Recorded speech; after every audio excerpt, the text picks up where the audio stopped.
जय हिंद दोस्तों, कंटिन्यू करते हैं आज की अपनी हिस्ट्री की क्लास। तो प्रीवियस क्लास में हमने आपसे डिस्कशन किया था हर्षवर्धन के बारे में। आगे जो टॉपिक है उसको प्रोसीड करने से पहले आज का आपका कुछ कोटेशन है। पहले हम कोटेशन का अर्थ समझते हैं, उसके बाद अपनी क्लास को प्रोसीड करते हैं। तो कोटेशन हमारी कुछ इस प्रकार है। जो सही करने की हिम्मत उसी में आती है जो गलत करने से नहीं डरते हैं। कहने का तात्पर्य यह है, मैं 4-5 एग्जाम्पल नहीं लूंगा, सीधा एक एग्जाम्पल लेता हूँ।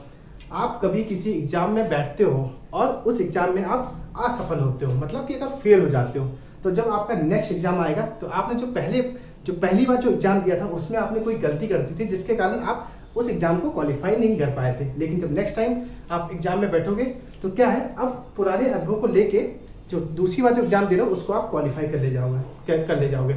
अब जिस व्यक्ति ने जीवन में कभी कोई गलती ही नहीं की है तो उसको क्या अनुभव होगा कि जब कोई चीज़ गलत हो जाएगी उसको कैसे सही करेंगे। तो कुछ जो आपका ये कोटेशन था कुछ इससे ही संबंधित था।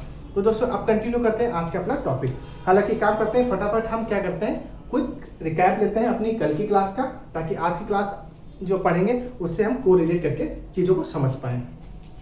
तो आप भी जानते हो कि हमने किस वंश की चर्चा की थी। हर्षवर्धन किस वंश के अंदर आता था? तो ये आपका उस वंश चला था पुष्यभूति वर्धन या वर्धन वंश चला था। और इसके संस्थापक कौन थे? तो इसके संस्थापक थे पुष्यभूति थे। उसके बाद योग शासक कौन आया था? इसी का बेटा आया था। कौन आया था? प्रभाकर वर्धन। प्रभाकर वर्धन के क्या 3 संतान थी? राजश्री बेटी थी, राजवर्धन और हर्षवर्धन बेटे थे।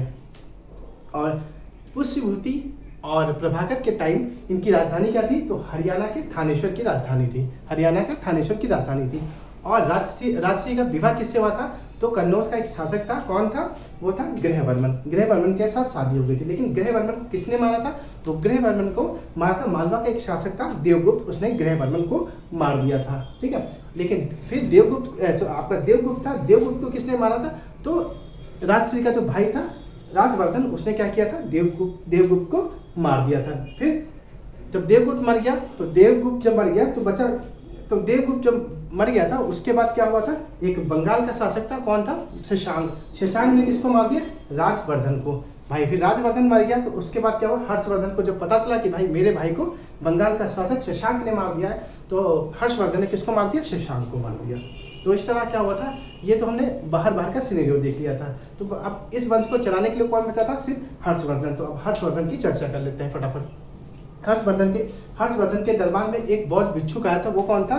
वो था आतिश दिवाकर। आतिश दिवाकर क्या जानकारी लेके आया था? और जानकारी यह लेके आया था इनके दरबार में कि जो उनकी बहन जंगल में भाग गई थी जान बचा के, किससे? देवगुप्त से। तो अब उनकी बहन घर तो आ नहीं पाई थी, तो भैया उनको जंगल में क्या हुआ था? जंगल में एक आतिश दिवाकर बौद्ध भिक्षुक मिल गया था। और जो ये राजश्री थी, राजश्री ने बताया था कि अब आप जाके मेरे भाई को बताइए कि मैं जंगल में हूँ, आप मुझे यहाँ से लेके जाओ। तो इनके दरबार में एक बौद्ध भिक्षुक आया था और इन्होंने अपनी राजधानी, हर्षवर्धन ने अपनी राजधानी थानेश्वर से कहाँ लेके गए थे अपनी राजधानी को? तो ये कन्नौज में लेके गए थे। कहाँ? कन्नौज में। और इनके टाइम क्या था? जो चोर डाकू था उनका बहुत अधिक बोलबाला था। इनकी व्यापारिक राजधानी क्या थी? मथुरा थी, क्योंकि मथुरा में सूती वस्त्र का केंद्र था। तो व्यापारिक राजधानी क्या थी? मथुरा थी। है इनके ही टाइम एक चीनी यात्री आया था, हेनसोंग। और हेनसोंग क्यों आया था भारत में? वो आया था नालंदा विश्वविद्यालय में पढ़ने के लिए, जिसके कारण क्या हुआ? उसने इतनी पढ़ाई ग्रहण कर ली जिसके कारण उसने क्या किया? पढ़ने के साथ साथ नालंदा विश्वविद्यालय में उसने पढ़ाना भी चालू कर दिया। तो अध्ययन के साथ अध्यापन भी चालू कर दिया। किसने? हेनसोंग ने। हेनसोंग को नीति का पंडित और नीति का पंडित बोला जाता है और यात्रियों का राजकुमार बोला जाता है। ठीक है। हेनसोंग जब ये नालंदा में आया था तो किस शाखा की पढ़ाई की थी? तो महायान शाखा की पढ़ाई की थी नालंदा में, जिसके कारण नालंदा विश्वविद्यालय को ऑक्सफोर्ड बोला जाता था। क्या बोला जाता था? ऑक्सफोर्ड बोला जाता था। और नालंदा विश्वविद्यालय ही पहला ऐसा विश्वविद्यालय था जिसने हॉस्टल की फैसिलिटी दी थी। किसकी? हॉस्टल की फैसिलिटी दी थी। फिर उसके बाद क्या हुआ था कि जब ये आपका हर्षवर्धन के टाइम जो इनकी राजधानी, हालांकि आप भी जानते हो हर्षवर्धन ने पूरे उत्तर भारत में कब्जा कर रखा था, लेकिन इनकी राजधानी क्या थी? कन्नौज थी। जब भैया पूरे उत्तर भारत में इनका कब्जा था तो प्रयागराज में क्या होता था? एक मंत्री परिषद होती थी। क्या होती थी? एक मंत्री महामोच परिषद होती थी। तो इनके टाइम क्या हुआ था? हर्षवर्धन के टाइम जो ब्राह्मण लोग थे हर्षवर्धन का विरोध कर दिए थे। इसके पीछे रीजन और लॉजिक क्या था वो एक बार जान लीजिए। जब महामोच परिषद हो रही थी प्रयागराज में तो क्या किया? हर्षवर्धन ने हेनसोंग को क्या कर दिया? उस परिषद का अध्यक्ष बना दिया। क्या क्या अध्यक्ष बना दिया। हालांकि अब कोई अगर ब्राह्मण की कोई सभा चल रही है उसमें कोई अन्य जाति का व्यक्ति अध्यक्ष बन जाए तो जो है उस जाति के लोग विरोध करने लग जाएंगे, जिसके कारण क्या हुआ था, जो ब्राह्मण लोग थे उन्होंने किनका विरोध कर दिया, इन लोगों ने विरोध कर दिया हर्षवर्धन का। तो हर्षवर्धन ने क्या किया, हेनसॉन्ग से कहा तुम एक काम करो, कन्नौज में जो मेरी बहन है उसके राज्य में, उस राजधानी में जाके तुम 5वीं बौद्ध संगीति कराओ। तो कौन सी संगीति थी, जो कन्नौज में कौन सी बौद्ध संगीति हुई थी, तो कन्नौज में आपकी हुई थी 5वीं बौद्ध संगीति, 5वीं बौद्ध संगीति हुई थी।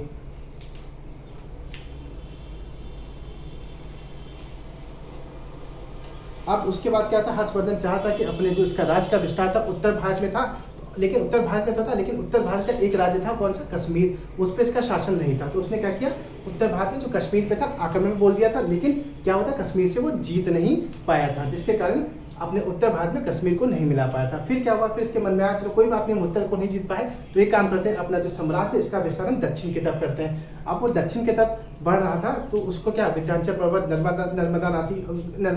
नर्मदा नदी, ये सब जितनी भी नदियां थी इन सबको पार करके दक्षिण में जाना था। और दक्षिण में कौन सा वंश था, चालुक्य वंश था। चालुक्य वंश का कौन राजा था, तो वो था पुलकेशिन द्वितीय। पुलकेशिन द्वितीय ने नर्मदा नदी के तट पे किसको हरा दिया, हर्षवर्धन को हरा दिया। और वहां पे एक अभिलेख बनाया, वो अभिलेख कौन सा था, तो वो आपका अभिलेख था एल्होर, एक मिनट जस्ट वेट, मैं आपको बताता हूँ कौन सा अभिलेख था वो, एहोरा, एहोरा, ये अभिलेख का नाम क्या था, ये देखो एहोर अभिलेख, एहोर अभिलेख बनाया। और उस एहोर अभिलेख पे उसने किसने लिखा है, ये एहोर अभिलेख किसका है, पुलकेशिन द्वितीय का। और पुलकेशिन द्वितीय ने उस अभिलेख पे लिखा था कि मैंने उत्तर भारत का जो महान शासक था उसको मैंने मार गिराया है और मैं इस दक्षिण भारत का महान शासक हूँ। इसने मतलब अपने आप को वीरता दिखाई थी पुलकेशिन द्वितीय ने। और हर्षवर्धन के दरबार में एक कवि रहा करते थे, वो कवि कौन थे, वारभट्ट थे, दरबारी कवि थे कौन, वारभट्ट। और वारभट्ट ने 2 पुस्तक लिखी थी, एक आपकी लिखी थी हर्षचरित लिखी थी, एक कदाम्बरी लिखी थी। क्या लिखी थी, कदाम्बरी और हर्षचरित। हर्षवर्धन ने एक उपाधि भी धारण की थी, वो कौन सी उपाधि थी, वो शिलादित्य की उपाधि थी। कौन सी उपाधि थी, वो थी शिलादित्य की उपाधि। हर्षवर्धन को साहित्य काल में भी रचना थी, तो जिसके कारण से 3 पुस्तकें लिखी थी। वो 3 पुस्तकें कौन कौन सी, नागानंद, रत्नावली और प्रियदर्शिका, ठीक है। उसके बाद आप भी जानते हो कि हर्षवर्धन छोटी उम्र पे सब इसका पूरा वंश समाप्त हो चुका था, तो जिसके कारण से शादी नहीं हुई थी। और इस आप जानते हो हर व्यक्ति का एक टाइम होता है उसको दुनिया छोड़ के जाना, जिसके कारण हर्षवर्धन, जानते हो हर्षवर्धन की लड़ाई किसके साथ हुई थी, तो चालुक्य वंश का पुलकेशिन द्वितीय थे, जिसके द्वितीय ने क्या किया था, हर्षवर्धन को मार दिया था और इस वंश का समापन हो गया था। अब आज की क्लास को आप यहाँ से हम प्रोसीड करते हैं। तो दोस्तों कैसा लगा मेरा क्विक रिवीजन, अच्छा लगा तो प्लीज मेरे चैनल को लाइक, शेयर और सब्सक्राइब करना मत भूलिएगा दोस्तों। तो दोस्तों अब हर्षवर्धन के बाद अब क्या करते हैं, अब हम चर्चा कर लेते हैं अपने दक्षिण भारत के बारे में। दक्षिण भारत में कौन कौन से लोग राज्य करे थे, वंश कौन कौन से थे, वंश थे, इनका चर्चा करते हैं। तो दक्षिण भारत में यहाँ पे कौन रहते थे, ये लोग पांड लोग रहते थे। कौन रहते थे, पांड लोग रहते थे, पांड, ठीक है, पांड लोग रहते थे। दक्षिण भारत को ही सब क्या बोलते हैं, संगम काल बोलते हैं। संगम काल का टाइम पीरियड क्या था, तो 100 ईस्वी से 250 ईस्वी था। 100 ईस्वी से लेके 250 ईस्वी था, ठीक है। और दक्षिण भारत का उसमें राजा कौन हुआ करता था, तो पांड्य लोग हुआ करते थे। और इनकी भाषा क्या हुआ करती थी, तमिल हुआ करती थी। और इन लोगों ने क्या किया था, एक सम्मेलन बुलाया था। क्या बुलाया था, एक तमिल भाषा का सम्मेलन बुलाया था, ठीक है। और इस सम्मेलन को क्या कहते थे, तो इस सम्मेलन को संगम बोला जाता था। इस सम्मेलन को क्या बोला जाता था, संगम बोला जाता था। जैसे आप लोग जानते हो बौद्ध धर्म में कितने संगम हुए थे, तो 4 हुए थे, जिसके कारण उसको संगीति बोलते हैं। तो संगम को बौद्ध धर्म में संगीति बोला जाता था। बौद्ध धर्म में संगम को क्या बोलते थे, संगीति बोली जाती थी। अब जो ये पांच राजा थे, इन्होंने क्या किया था, इन्होंने सम्मेलन बुलाया था। और सम्मेलन में अब भी जानते हो कौन आते हैं, जो लोग विद्वान लोग होते हैं वो लोग आते हैं। अब जब ये सम्मेलन चलता था पुराने जमाने में, आज के टाइम नहीं, जो कभी सम्मेलन हुआ रात में हुआ, सुबह उठ के सब भाग गए, ऐसा नहीं होता। तब के टाइम कोई एक सम्मेलन चलता था, जो विद्वान लोग आते थे, वो महीनों 2 महीने चला करता था। और सम्मेलन में काफ़ी जो विद्वान लोग थे वो अपने अपने विचार को प्रकट किया करते थे लोगों के सामने, और अच्छी अच्छी पुस्तकें लिखा करते थे। अच्छी अच्छी साहित्यिक पुस्तक क्या होता था, जो सम्मेलन होता था उसी के टाइम लिखा करते थे ये विद्वान लोग, ठीक है। तो दोस्तों जब संगम काल चल रहा था उसमें कितने संगम हुए थे, मतलब कितनी सम्मेलन हुए थे, तो उस समय 3 हुए थे। कितने? 3। अभी तीनों की हम चर्चा विस्तृत रूप में आपसे करेंगे। और भाषा कौन सी थी दक्षिण भारत की? तो तमिल थी। और राजा कौन थे? तो राजा ये आपके पांड्य राजा थे, पांड्य राजा थे। इनकी चर्चा अब हम डिटेल में करते हैं। जो 3 संगम थे, पहला संगम, दूसरा संगम और तीसरा संगम, इसकी चर्चा करते हैं आप लोगों से, ठीक है। से करते हैं तो प्रथम संगम की चर्चा कर रहे हैं। तो प्रथम संगम आपका कहाँ हुआ था? दक्षिण के मदुरा में हुआ था, दक्षिण के मदुरा में, जो कि प्रेजेंट टाइम में क्या है, अब वहाँ पे क्या है, ये एरिया जलमग्न हो चुका है, पानी में मिल चुका है, ठीक है। दक्षिण मदुरा जलमग्न हो चुका है। क्या हुआ? जलमग्न हो चुका है, जलमग्न हो चुका है। और इस अध्यक्षता की, प्रथम संगम जो हुआ था, इसकी अध्यक्षता किसने की थी? तो अगस्त ऋषि ने की थी। किसने की थी? अगस्त ऋषि ने की थी। कौन व्यक्ति थे? इनका नाम था अगस्त ऋषि। ये कहाँ के थे? तो ये बनारस के काशी के थे, बनारस में काशी के थे। कहाँ से थे? बनारस के काशी में था। और जब इन्होंने अध्यक्षता, जब ये इन्होंने सम्मेलन को आयोजन किया था, कितने राजाओं को बुलाया था इस सम्मेलन में? प्रथम में तो 89 राजा आए थे। कितने आए थे? 89 राजा इनके सम्मेलन में आए थे। कितने आए थे? 89। अब 89 को हिंदी में क्या कहते हैं मुझे नहीं पता है। तो 89 राजा को इस सम्मेलन में बुलाया था। क्यों बुलाया था? क्योंकि कि जो ये जितने भी राजा हैं, ये सब क्या अपने साथ में इनके दरबारी कवि आएंगे और विद्वान लोग आएंगे, ठीक है। तो 89 हर राजा एक कवि, अपना एक दरबारी कवि लेके आएंगे, तो जिसके कारण ये लोग इस सभा में आएंगे तो अच्छी अच्छी पुस्तकें लिखेंगे, अच्छे अच्छे विचार देंगे, ताकि हम तरक्की अच्छी हो सके। जिसके कारण क्या हुआ था, इन्होंने 89 राजा को बुलाया था, ठीक है। और क्या हुआ? अगस्त ऋषि को क्या बोला जाता है? जो आपके अगस्त ऋषि है, उनको एक नाम से और भी जाता है, उनको तमिल कवि के नाम से जाना जाता है, क्योंकि ये तमिल की कविताओं को बहुत लिखा करते थे और इनको तमिल जो ये था, तमिल की भाषा का ज्ञान इनको बहुत अच्छा था, ठीक है। तमिल भाषा का इनको जनक भी बोला जाता है। किसको? अगस्त ऋषि को तमिल भाषा का जनक बोला जाता है, ठीक है। तो आई होप ये बात आपको क्लियर हो गई। तो प्रथम जो हमारी जो दक्षिण भारत में जो संगम काल था वो 100 से लेकर 250 ईस्वी तक था। और प्रथम संगम हमारा दक्षिण में मदुरा में हुआ था। मदुरा आपका जो जलमग्न हो गया है। और दूसरी इसकी अध्यक्षता किसने की थी? अगस्त ऋषि ने की थी। अगस्त ऋषि आपके काशी बनारस के थे। इनको तमिल का जनक भी बोला जाता है और ये तमिल की कविताओं को भी लिखा करते थे। तो उनको देखा जाए उनको तमिल का नॉलेज अच्छा रहा होगा, ठीक है। और इन्होंने जब सभा की थी तो कितने राजाओं को बुलाया था अपने दरबार में? तो 89 राजाओं को अपने दरबार में बुलाया था। अब हम चर्चा करते हैं अपने, हालांकि जो इनके बारे में जो चर्चा है, ये चर्चा ये सब जो बातें कही गई हैं, ये हमको कहाँ से पता चला है? तो ये जब ये आपकी जो दूसरी संगम हुई है उसमें से हमको जानकारी प्राप्त हुई है। अभी इसकी भी हम चर्चा करते हैं, क्योंकि इनके टाइम क्या था, इन्होंने जो बनाया था ये सब तो जलमग्न हो गया था। अब कोई चीज़ पानी में चली जाती है तो चीज़ें खो जाती हैं आपकी पूरी तरह से। तो इसकी जानकारी हमको जब आपकी दूसरा संगम हुआ था वहाँ से हमको इस जानकारी की लेखा जोखा प्राप्त हुआ है। तो अब हम चर्चा करते हैं अपने दूसरे संगम की। आइए अब हम चर्चा करते हैं अपनी द्वितीय संगति के बारे में, द्वितीय संगम के बारे में चर्चा करते हैं आप लोगों से, ठीक है। तो आपका जो ये द्वितीय संगम हुआ था, ये कहाँ हुआ था? ये कपाटपुरम में हुआ था। कपाटपुरम में हुआ था। और इस कपाटपुरम के अलेव में हुआ था। कपाटपुरम के अलेव में हुआ था। कपाटपुरम को अलेव भी बोला जाता हुआ, ठीक है। कपाटपुरम के अलेव में। इसकी अध्यक्षता भी किसने की थी द्वितीय संगम की? तो अगस्त ऋषि ने की थी।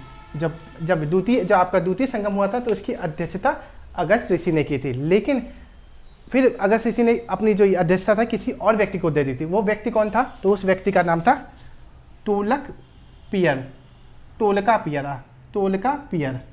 पियर था। अब भैया तोलका पियर क्या था? इस संगम की अध्यक्षता करने लग गया। दूसरे नंबर पे कौन करने लगा? तोलका पियर। अब इसके चलते तोलका पियर ने क्या कर दिया? एक पुस्तक लिख दी। और उस पुस्तक को भी किस नाम से जाना? अपने ही नाम से जाना। तो उस पुस्तक का नाम क्या था? जो तोलका पियर ने लिखा था उस पुस्तक का नाम था तोलका पियर। क्या नाम था? तोलका पियर। और इस पुस्तक में क्या जानकारी दी गई थी? तो तमिल साहित्य की रचना थी। इस पुस्तक के अंदर तमिल साहित्य की रचना की गई थी।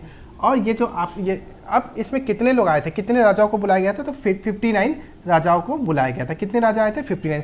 देखा, धीमे धीमे राजा कम हो रहे थे। द्वितीय संगम में क्या हुआ था कि 59 राजाओं को बुलाया गया था। अब क्या हुआ था भाई, जब मैंने आपको पहला संगम बताया था, तो पहले संगम की हमको जानकारी, पहला संगम जो एरिया था वो क्या था? वो जलमग्न हो गया था। तो उसकी जानकारी हमको कैसे पता चलेगी कि ये भी संगम हुआ था?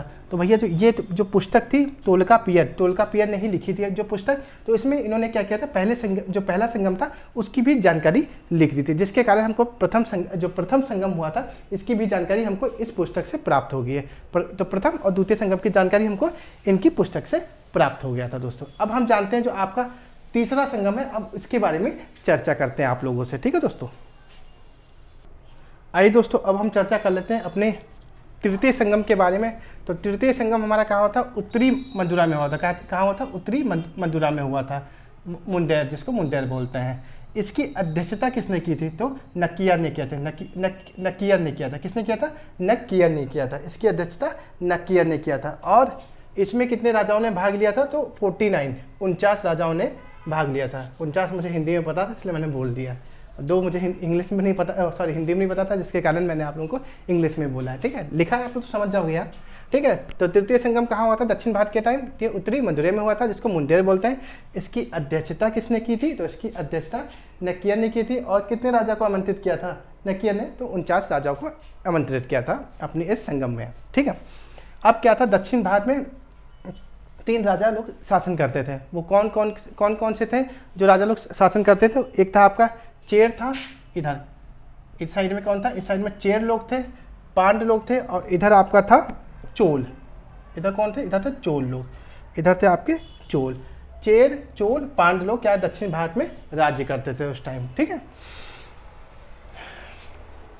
इनकी भी कहानी भी समझेंगे आगे, ठीक है। तो दक्षिण भारत में कौन कौन राज करते थे? राज्य कौन कौन राज्य करते थे? चेर, चोल और पांड लोग दक्षिण भारत में राज्य किया करते थे। ये संगम के 3 वंश थे। ये जो संगम हुआ था ये क्या संगम के 3 वंश थे। जिसके बाद क्या हुआ? अभी हम क्या करेंगे? अब दक्षिण से हम ऊपर की तरफ धीमे धीमे चलेंगे। तो हम और कौन कौन से वंश के बारे में जानेंगे? तो वो वंश है चालुक्य वंश और राष्ट्रकूट वंश की चर्चा करेंगे, जो कि हम क्या करेंगे, जो आपका हर्षवर्धन को पढ़ा था, हर्षवर्धन पे लाके चीज़ों को आप समाप्त कर देंगे। तो आई होप ये बात आपको समझ में आ गई होगी। अगर आपको अच्छा लग रहा है डिस्कशन तो प्लीज़ मेरे चैनल को ज़्यादा से ज़्यादा लाइक करिए, शेयर करिए और सब्सक्राइब करिए। क्लास कंटिन्यू करते हैं। जो अगली क्लास जो कंटिन्यू होगी कल होगी, या फिर कोशिश करूँगा मैं एक और क्लास आप लोगों को रात में देने के लिए, ठीक है, ताकि आपका जो एग्जाम जो लगे वो जल्दी जल्दी खत्म हो जाए और आपका एशियन भी खत्म, उसके बाद आपको हम मेडिवल पढ़ाएं। आधुनिक भारत तो ऑलमोस्ट खत्म ही हो गया। आप लोग अगर मेरे सारे वीडियोस अगर आप देख लोगे तो आपका आधुनिक भारत की जो न्यू है वो आपकी तैयार हो जाएगी, और उसके बाद हम क्वेश्चंस पे आप लगाते रहिए, प्रैक्टिस करते रहिए, आपकी समझ अच्छी बन जाएगी, ठीक है। मिलते हैं आप लोग से नेक्स्ट क्लास में दोस्तों। जय हिंद दोस्तों।